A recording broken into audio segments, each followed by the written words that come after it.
basis today, honestly. Like I said, there's just a lot. There's a lot going on in the sports world that has been positive and negative. The LeVar Ball thing, obviously, just kind of takes the cake from a lot of different people. But one of the final things that I wanted to talk about briefly before we get out of here today, actually, is not the greatest way to end a show.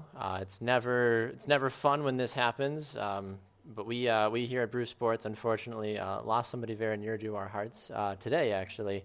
One of our great NFL correspondents, Greg Schwartz, actually passed away earlier this morning. He contracted a very rare form of cancer that just completely took over his body a lot faster than not only his family, but the doctors and nurses expected as well.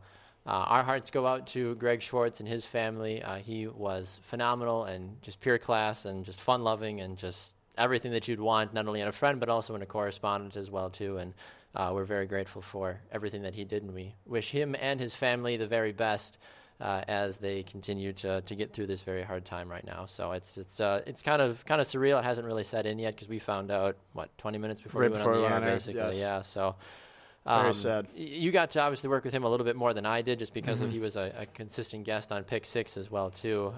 Do you have any fun memories or any funny things that happened when you were working with Greg at all, Tanner? It was always great because I could always count on him if I didn't have a correspondent or something like that. I'd send something out into the group chat, so I'd ask somebody if they want to talk about this or that, and I'd get a couple no's and a couple maybes, and Greg was always right there, just ready to jump in, and he always provided some great content too. He had some great opinions, and it was always fun to have him on. And he was the kind of guy that you could just talk with him for the whole show, really. I mean, we've had a couple correspondents last, 30, 40 minutes sometimes, and Greg was that kind of guy. So it really is sad, and it's a shame. Of course, our hearts and prayers go out to Greg and his family. As this is not an easy time, I'm sure. So I can't even imagine, in all honesty. I mean, like I said, it's a sad time, but he was in pain. So I mean, I'm very thankful that he no longer has to deal with that pain anymore. So our prayers go out to his wife, Angel, and the rest of the family.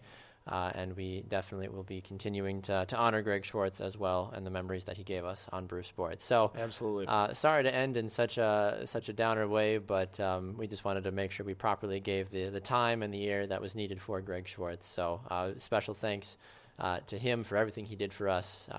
He is Tanner Burke. I'm Baxter Colburn. We will be back here again for a Friday edition of Halftime tomorrow at 11 a.m. Central Time. So make sure to tune in for that. Some programming stuff coming up for you today. 2 Up Front is actually broadcasting at 1 p.m. today. And Pick 6, Tanner Burke, James Stewart, they'll be back at 3:30 p.m. today. All live on Facebook, YouTube, and Spreaker, and on our website, brucesportsnet.com. Make sure to check it out.